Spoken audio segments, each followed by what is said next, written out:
नमस्कार, मैं डॉक्टर सोनिका जैन। आज हम विवाह से संबंधित प्रचलित बातें, कुछ उनके ऊपर थोड़ी सी बातचीत आज आपसे करेंगे। मेरे पास जब लोग आते हैं, कुछ कुंडली के ऊपर जब बातचीत उनसे होती है, तो वो हमेशा उनके मन में एक ये सवाल होता है कि हमें किसी पंडित जी ने कहा था कि विवाह तब हो जाएगा, या किसी दूसरे पंडित जी ने हमें कहा था कि आपका विवाह तो हो जाना चाहिए था, लेकिन हमारा तो विवाह अभी तक नहीं हुआ। और ऐसा सवाल शायद आप लोगों के मन में भी हो। तो आज इसी सवाल का जवाब मैं आपको एक छोटी सी स्टोरी सुनाकर दूंगी। आप उस स्टोरी को बड़े ध्यान से सुनिए और हो सकता है कि आपकी समस्या का समाधान उस स्टोरी में आपको मिल जाए। आप देखेंगे कि ये स्टोरी आपको सुनने के बाद आपको अपनी समस्या से बहुत ज़्यादा मिलती जुलती लगेगी और आपको सही में इस बात को सुनकर अपनी समस्या का समाधान मिल सकता है। एक बार एक युवती एक संत महात्मा के पास जाती है और उस महात्मा से कहती है कि महाराज, मैं विवाह करना चाहती हूँ और मैंने बहुत सारे लड़के भी इस विवाह के लिए मैंने देखे हैं, लेकिन मुझे कोई अच्छा लड़का अभी तक नहीं मिला। तो आप कोई उपाय बताइए कि मैं अपने लिए कोई एक योग्य वर ढूंढ सकूं। तो महात्मा ने उसे कहा कि बेटा, मैं आपको कोई उपाय बाद में बताऊंगा, लेकिन पहले आप एक मेरा छोटा सा काम कर दीजिए। तो युवती ने बोला, बताइए महाराज।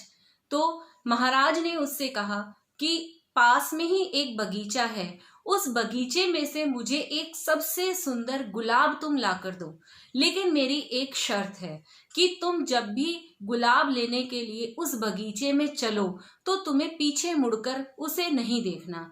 जब तुम्हें सबसे सुंदर गुलाब मिले तो तुम उस गुलाब को मेरे पास लेकर आना।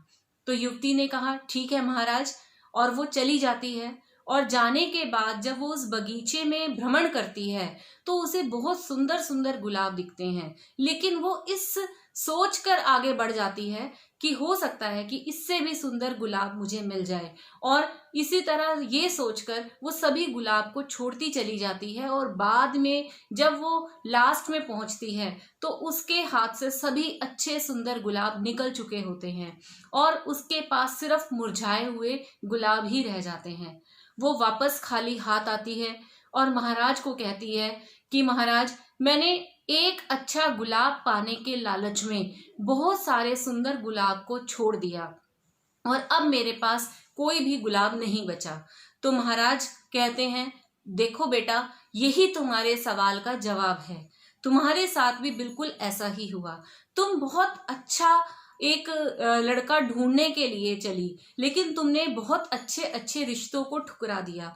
तो ऐसा भी हो सकता था कि उनमें ही कोई अच्छा रिश्ता होता और वो तुम्हारे लिए योग्य वर बन जाता, लेकिन तुमने उसको छोड़कर और अच्छे की तलाश में गए। तो यही स्थिति आज हमारे समाज में भी है और मुझे लगता है कि ज्यादातर लोग यही सोचते हैं कि उन्हें और अच्छा रिश्ता मिल जाए और अच्छा रिश्ता मिल जाए, और इसी चक्कर में वो सभी अपने पिछले जो उनके पास अच्छे रिश्ते आते हैं उन रिश्तों को छोड़ते चले जाते हैं।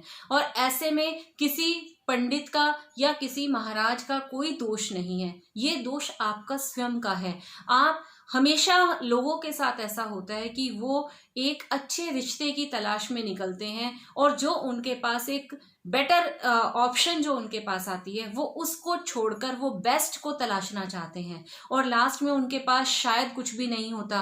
और ऐसा करने में कई बार उनकी सही समय, सही दशा और सही मौके उनके हाथ से निकल जाते हैं। तो ध्यान रखिए, आप भी इस बात को जरूर सोचिएगा और कहीं ऐसा न हो कि बहुत अच्छे के लालच में आप अपने हाथ में एक अच्छा रिश्ता आया हुआ ठुकरा दें और इससे आपको बाद में पछताना पड़े।